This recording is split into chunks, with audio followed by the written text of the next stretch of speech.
Përshëndetje, mirë se vini në podcast by Gjuli Radi. Sot kam Blerta Kokallaj, investitore dhe content creator. Mirë se erdhe. Mirë se të gjitha Gjulio. Kënaqësi që të kem këtu. Kënaqësi gjithashtu. Blerta, do të pyes direkt, pse zgjolle network marketing si aktivitet?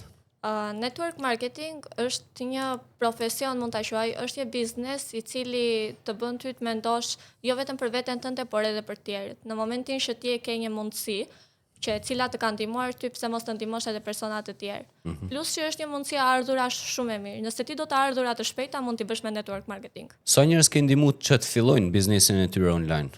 Mund të them kam ndihmuar rreth 60 persona të moshave të ndryshme për faktin që punoj vetëm me persona serioz, me persona që kanë ambicie dhe duan t'i përkushtojnë kësaj gjëje.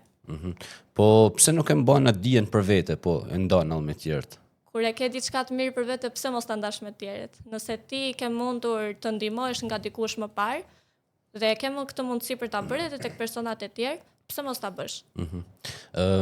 A janë bërë gjithë suksesshëm nga njerëzit? Pse? Nuk janë bërë gjithë personat e suksesshëm. Mundësia për të pasur sukses është për të gjithë, por jo të gjithë personat arrin të bëjnë sukses. Kjo ka të bëjë me përkushtimin edhe me dëshirën. Të gjithë kanë dëshirën për të nisur, të gjithë janë të motivuar për të nisur, por jo të gjithë janë të disiplinuar edhe konsistent për të qëndruar. A është një ndër arsyet kryesore që gjithë duan të bëhen milionera për 3 muaj? Mund të them i vendosin vetes së tyre një afat kohor akoma më të shkurtër. Ka persona që hyjnë në forex apo në network marketing edhe presin të bëjnë milionera brenda natës. Duan të bëjnë para në një kohë shumë të shkurtër dhe po mund të them që kjo është arsyeja pse shumë persona zgjedhin të heqin dorë apo pse shumë persona janë jo të suksesshëm për sa i përket këtyre dy fushave. Sa kohë duhet mesatarisht dikujt për me marrë një dije të mirë, një bazë të mirë në këtë fushë? Mund të them një person mund të marrë mesatarisht brenda 2 muajsh një dije goxha të mirë, por kjo dije vazhdon të avancojë gjatë gjithë kohës. Kështu që nëse një person vendos të hyjë në këtë fushë, nuk mund të qëndrojë vetëm 1 ose 2 muaj dhe pastaj pas 2 muajsh ta quajë veten e tij plotësisht aftë për të vazhduar vetëm. Të kuptoj. Çështja që ti ndihmon njerëz me u bë të suksesshëm. Përveç dëshirës tone për me ndihmu, për me bën një impakt të mirë në komunitet. A është edhe pak çështje egoje që thosh, po e bën unë të suksesshëm filanin? Po, mund të them që është çështje egoje, edhe jo vetëm tek unë, por tek çdo person. Nëse unë arri të bëj diçka të suksesshëm, do të thotë që unë po bëj të suksesshme veten time në rast të parë, edhe pastaj personin tjetër. Kuptoj. Po për ty personalisht, kush ka qenë suporti atë më i madh? Suporti im i madh ka qenë mamaja ime. Ajo ka qenë personi që më ka ndihmuar të filloj me kripto fillimisht para disa vitesh, që kur kam qenë rreth 13 vjeçe, me disa investime të vogla edhe ka vazhduar gjatë gjithë kohës. Edhe në ato ditë domethënë që humbisja vërtet para, ishte ajo që vinte dhe thoshte, "Ke bërë ndonjë lek sot? Ka arritur të bësh diçka sot?" Dhe gjithkohës do t'i thosha po sepse nuk doja ta zgënjeja. Nëse nuk do ishte për ata, aso nuk do isha këtu sot. Pra mund të themi që mamaja jote ishte mentorja jote e parë. Po, mamaja ime ka qenë mentorja ime e parë. Po mentor të tjerë, a ke pas gjatë rrugtimit? Normalisht që kam pasur edhe vazhdoj të kem mentor të tjerë gjatë rrugtimit tim. Po sa rëndësishme është të kesh një mentor? As mund të mësojnë vetë gjitha? Jo, nuk mundesh të mësosh vetë, sepse kur ti hyn këtij biznesi vetëm, do të shohësh gjëja e parë që do të shohësh do të jetë dështimi edhe demoralizimi. Në momentin që ti demoralizohesh, i bën një sabotazh shumë të madh vetes tënde dhe e demotivon veten tënde. Të kesh një mentor do të thotë të kesh një hartë, do të thotë të kesh një rrugë. Unë jam mentorja jote, unë të tregoj hartën time, ti thjesht duhet të ndjekësh rrugën. Kush janë specifikisht mentorët e tu aktual? Mentorit e mi aktual janë Elena Demçe, Ina Kajmaku, kam pasur mentor të huaj, që është Kris Kitanos, edhe shumë të tjerë mund të them. Për të bëj suksesshëm në profesion, me sa di unë duhet jesh i suksesshëm fillimisht edhe i përmbushur edhe nga ana shpirtërore, nga ana e brendshme. Përveç mentorit nga ana profesionale, a ke një mentor për rritjen shpirtërore, për vetbesimin, për mendsinë? Tu dua të përmend faktin që po kam një mentor dhe qëndron mentorja ime sërish e para mamaja ime dhe e dyta Elena.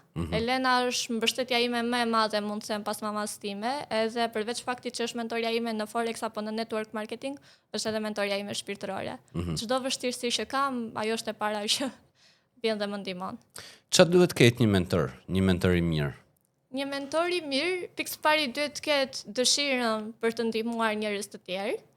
pikë së dyti duhet të ketë vullnetin për ta bërë këtë gjë dhe fokusin për ta bërë këtë gjë. Po ashtu si ti si nxënës që duhet të kesh vullnetin për të punuar, unë duhet të kem vullnetin për të përkushtuar tek ti. Në momentin që unë nuk të përkushtoj, atëherë unë kam dështuar si mentore dhe ti ke dështuar të mësosh. Më ke thënë që për ty është më rëndësishme të ndihmoj njerëz dhe të bëj një impakt se sa të bëj para. A është e vërtet kjo apo është trik marketingu? Jo, kjo është shumë e vërtet. Shpeshherë ma thon fjalën që po është trik marketingu, por jo, për mua nuk ekziston si trik marketingu, për faktin që në momentin që unë ndihmoj persona të tjerë, unë ndryshoj jetën e tyre. Do doja shumë që të ndryshoja sa më shumë jetë njerëzisht, sepse nëse ti ndryshon jetën e dikujt, e përmirëson atë, e bën atë më të mirë, do të thotë që ti mbushesh shpirtërisht vetë. Një person i suksesshëm edhe i lumtur bën edhe ty të lumtur. Po motivi jot kryesor, cili është? Motivi im në jetë do të thuash. Motivi im në jetë është që pikë së pari të kem paqe shpirtërore, të arrijë në një pikë ku të kem lirinë financiare, lirinë kohore, pra lirinë në plot kuptimin e fjalës liri, dhe pse jo të arrij çdo gjë që dua. Pra të arrij të jem një vajzë e suksesshme, një gruaje e suksesshme. Ku e shikon veten pas 5 viteve? Kush është Blerta ideale? Do thoja që idealja nuk ekziston asnjëherë, sepse gjithmonë ka nevojë për përmirësim, por Blerta pas 5 vitesh e shef veten si një lidere goxha të suksesshme dhe pse jo si një top earner në 2 industritë. Okej, super. Blerta, shumicën e punës besoj e bën me telefon apo me laptop. Po. Desha të pyes, a je më produktive në zyrë, që e din që do bëj këtë punën, apo ndoshta një udhtim në plazh etj. Në momentin që ti je në një zyrë, atyre je i fokusuar totalisht për punën dhe mund të them që po, ke produktivitet, por nëse ti shkon në një udhtim në plazh zakonisht, nëse ti shkon në plazh, aty normalisht që do kesh akoma më shumë produktivitet, të cilin ti mund ta kthesh në një plan për kur të shkosh tek zyra. Pra, është një plan, si mund ta them, kur ti je në një udhtim, ti bën një strukturim të asaj që ti dëshiron të bësh dhe në momentin që ti shkon tek zyra, tërë produktivitetin që pate mund ta kthesh në një, pse jo, fitim tëndin. Okej. Sa vite mendon se duhet të punosh për me krijuar lirinë financiare, pavarësinë financiare? Do të thosha që nuk ka një kohë të caktuar, por mendoj nëse i fokusohesh punës edhe vërtet do të arrish diçka, 5 vitet e jetës tënde do të jenë të mjaftueshme për të krijuar ty një liri financiare edhe për të krijuar një jetë goxha të kënaqshme. Sa po ke humbë gjysmën e audiencës, se 5 vite janë pak si shumë. Bëj shaka. A ekziston koha perfekte për me ndërmarrë një veprim? A duhet planifikoj çdo gjë në detaje të pres momentin perfekt? Mendoj që koha perfekte dhe momenti perfekt nuk ekzistojnë. Ti nuk do t'jesh kur gati, nëse ti thua do ta bëj këtë që kur t'jem gati, atëherë nuk e për ta bërë kurrë. Njeriu nuk është kur gati. Nëse ti do ta bësh diçka, duhet fillosh sot. Okej, do të kesh pak vështirësi, do të përmirësohesh, do të gabosh, ama në fund do t'jesh gjithmonë më i mirë nga çka që në fillim. Kam pa një video që thunë, nëse je të paktën 18 vjeç dhe nuk e ke 3.000 euro në account, në llogaritë bankës, po bën diçka gabim. Ma shpjego pak të lutem se për në Shqipëri ndoshta 3.000 euro për një 18 vjeçar nuk janë aq të thjeshta. Okej, mund të them që po është e drejtë kjo që po thua ti, por me mundësitë që janë sot edhe me edukimin që ofrohet sot, 3.000 euro janë asgjë për një 18 vjeçar sidomos. Unë këtë punë kam nisur shumë e vogël. Dhe tani kam arritur në një pikë ku llogaria ime bankare shkon afër 5 shifra. Dhe me mundësitë që janë sot, siç e thash edhe një herë, është e pamundur që nëse ti përkushtohesh mos të kesh të paktën minimumi 3.000 euro në bank. Super. Pse dorëzohen shumica në Forex? E tham ndoshta pak më parë që duan të bëjnë lek shpejt, po cilat janë ato arsyet pak më të thella, Një person që nis Forexin normalisht për të krijuar disa të ardhura më shumë, edhe për të krijuar një rrogë ekstra në fund të muajit. Në momentin që ti nis Forex, atëherë ti duhet të japësh kohën e dur dhe përkushtimin e dur. Shumë persona janë të motivuar vetëm 2 javë të para. Pas 2 javëve të para, ajo që ndodh duhet të jetë thjesht disiplinë dhe konsistencë. Dhe gjithë personat dështojnë sepse nuk janë konsistencë dhe nuk kanë disiplinë. Pra, frika, në një lloj mënyre edhe frika për të pasur sukses në këtë punë, i bën ata mos të jenë konsistent dhe mos të kenë disiplinë. Kam dëgjuar shumë veta që kanë frikë nga dështimi. Po kam dëgjuar pak veta që kanë frikë nga suksesi. A është diçka që të prek ty kjo? A ke frikë nga suksesi?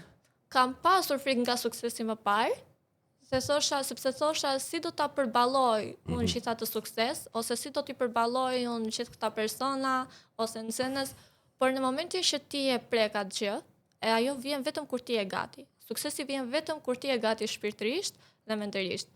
Në momentin që ti e prek suksesin, atëherë kupton që nuk ka gjë më të bukur se sa të arrish diçka që do të bëj ty krenar të ndjesh për veten tënde. Me që jemi të Forexi. A është Forexi bixhoz? Forexin e trajtojnë shpeshherë si bixhoz, por jo. Në momentin që ti ke një strategji të caktuar, në momentin që ti ke një disiplinë të caktuar për sa i përket Forexit edhe trading, nuk është bixhoz. Pastaj, ka edhe persona që e hyjnë dhe trajtojnë një lloj si bixhoz nga lakmia, sepse lakmia edhe menaxhimi i emocioneve janë dy gjërat më të rëndësishme në Forex, edhe nëse ti menaxhon nuk di të menaxhosh emocionet, atëherë ti je lakmitar dhe ti kërkon gjithmonë më shumë. Dhe kur ti kërkon gjithmonë më shumë, atëherë ti sapo e ke kthyer në bixhoz. Sa le ke humb në këtë bixhozin që quhet Forex?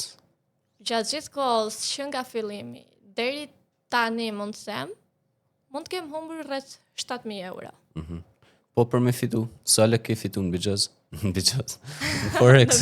Shuma më e madhe që kam fituar në Forex, domethënë për një kohë të saktuar, afat kohë një muaj, ka qenë rreth 11.000 euro. Super. Nice. Faleminderit. Blerta, kam pa me qindra, ndoshta edhe me mira networkers, persona që bajnë network marketing për vete, por edhe mësojnë të tjerët. Pse duhet të zgjellin njerëzit ty dhe pse të zgjellin njerëzit ty? Atëherë, të nis pse më zgjedhin njerëzit mua edhe pastaj të them pse duhet të më zgjedhin. Njerëzit mua më zgjedhin për faktin që në momentin që ata hyjnë në një telefonat me mua apo bisedojnë me mua, unë nuk u flas thjesht për një produkt. Sepse shpeshherë network marketing gatrohet me shitje produktesh. Unë të flas për një mundësi që ty do të ndryshoj jetën tënde, të flas për një ndjenjë, për një emocion. Dhe unë nuk shes një produkt, unë shes një emocion. Në momentin që unë ty të shes një emocion, atëherë ti bashkohesh emocionalisht me mua. Dhe aty do të ndryshosh me se s'bën jetën tënde, edhe prandaj kjo është arsyeja që shumë njerëz zgjedhin mua dhe qëndrojnë me mua për një afat kohë shumë të gjatë.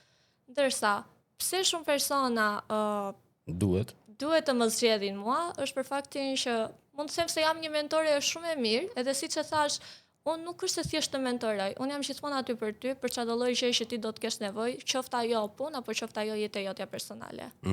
Më ke thënë pak më parë që nuk ka shumë rëndësi mosha. Edhe du t'i tregoj njerëzve që nuk ka shumë rëndësi mosha për të bërë suksesshëm. A është e vërtetë apo është edhe një trik marketingut? Jo, nuk është një trik marketingu. Mosha nuk ka rëndësi për të filluar për të qenë i suksesshëm. Nëse ti do të jesh i suksesshëm, atëherë mund ta nisësh kur të duash, mjafton të besosh tek vetja jote dhe mjafton të vendosësh vetes tënde disa qëllime. Mosha është thjesht një numër. Cila është mosha më e madhe që ti ke mentoruar dhe ke trajnuar në këtë fushë, në network marketing ose në Forex? Në Forex do të thoja, sepse në network marketing kanë qenë relativisht të reja, por në Forex mosha më e madhe, të them të vërtetën, ka qenë një 44 vjeçare, që e ka mentoruar personalisht. Por për sa i përket pjesës së skuadrës, kam parë që ka pasur persona të moshave më të mëdha si 60 vjeç, 60 e ca. Pra. Super. Blerta, si mund bëhet dikush pjesë e skuadrës tënde? Cilat janë ato kriteret tuaja që i filtron njerëzit?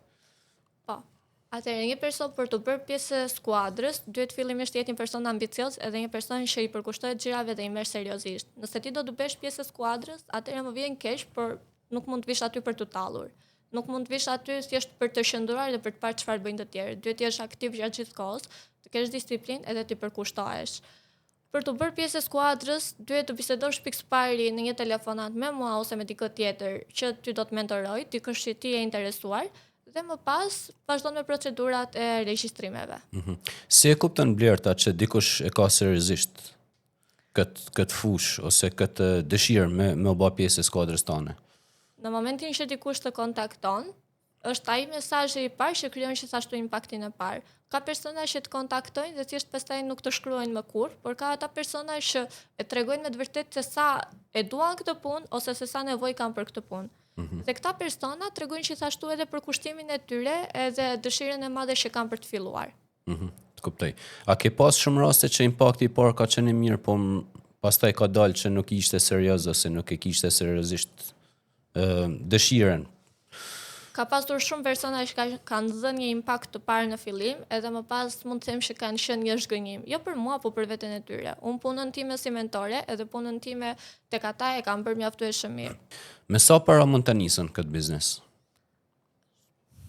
Këtë biznes mund ta nisësh shumë lehtë duke investuar edhe tek edukimi, edhe në tregjet financiare me 500 euro. Mendoj që do ishte një shumë ideale si për investimin në edukim, ashtu edhe për investimin në tregjet financiare. Okej. A mund të bëjnë gjithë para? Gjithë njerëzit që merren me Forex? Të gjithë njerëzit që merren me Forex mund të bëjnë para, por jo të gjithë i përkushtojnë aq shumë për të bërë para. Tregu i Forex është një treg që bën 6.6 trilion dollar në ditë. Kështu që ka para për të gjithë, por jo të gjithë i japin për kushtimin e duhur. Okej. Blerta, si e shikon të ardhmen e Forexit në Shqipëri? Forexi është një punë edhe një biznes i cili po përhapet shumë.